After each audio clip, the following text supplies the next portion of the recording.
आपण बघतोय की ही शान कोणाची हा हवाहवासा वाटणारा गजर दुमदुमतो आहे गणेश गल्लीच्या गणपतीपाशी।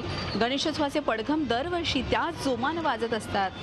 टिकवून आहोत आम्ही संस्कृतीचं वैभव, गाजवतो आम्ही लाडक्या बाप्पाचा उत्सव, मिरवतो तोरा पण मनाने आहोत साधे सरळ, उगाच नाही गणेशोत्सव म्हटलं की डोळ्यासमोर येतो तो लालबाग परळ। अशा प्रकारे गणेश भक्त आरोळ्या ठोकत असतात आणि हा त्यांचा आवाज, हा त्यांच्या गजराच्या स्वरूपातला आवाज गणपतीच्या या सुपासारख्या असलेल्या कानात जातात। आणि आपल्याला माहिती की प्रत्येकाचं गाऱ्हाणं, प्रत्येकाच्या मनातल्या गुजगोष्टी, प्रत्येक जण ज्या काही सुखदुःखाच्या गोष्टी गणपतीला सांगत असतो ते या ज्या मोठ्या जे कान जे गणपतीला दिलेले असतात तो ऐकत असतो आणि त्याप्रमाणे कृपा आशीर्वाद देण्याचा गणपती बाप्पाचा प्रयत्न करत असतो।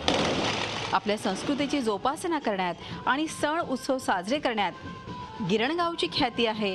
आज साता समुद्रापार ही ख्याती गेली आहे। येणारी कित्येक वर्ष गिरणगावकरांचा उत्साह टिकून राहील यात शंकाच नाही। आणि म्हणूनच हा गणपतीचा उत्सव कुठल्याही उत्सवाला एवढी शान नाही तेवढा हा गणपतीचा उत्सव म्हणू शकतो।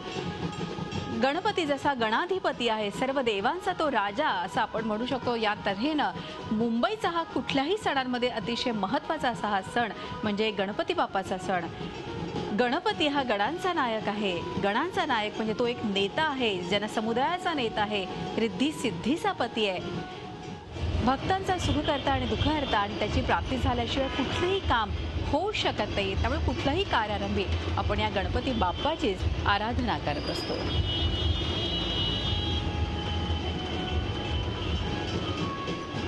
गणपती बाप्पा मोरया, पुढच्या वर्षी लवकर या असं म्हणत गणेश भक्त जे आहेत ते आपल्या लाडक्या बाप्पाला आज निरोप देतात आहे। आणि यावेळी मी लालबाग परिसरामध्ये आहे, तिथे जर आपण बघितलं तर आपल्याला गणेश भक्तांचा मोठा उत्साह पाहायला मिळेल। एकीकडे विसर्जनाची ही मिरवणूक आपल्याला पाहायला मिळते तर दुसरीकडे गणेश भक्तांचा मोठा उत्साह देखील पाहायला मिळतोय।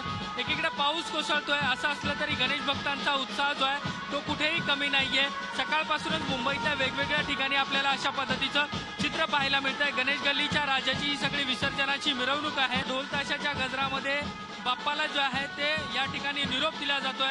असं असलं तरी मुंबईमध्ये सकाळपासूनच मुसळधार पाऊस कोसळतोय आणि हा मुसळधार पाऊस एकीकडे कोसळत असला तरी दुसरीकडे गणेश भक्तांचा देखील तितकाच मोठा उत्साह जो आहे तो आपल्याला या ठिकाणी पाहायला मिळतोय।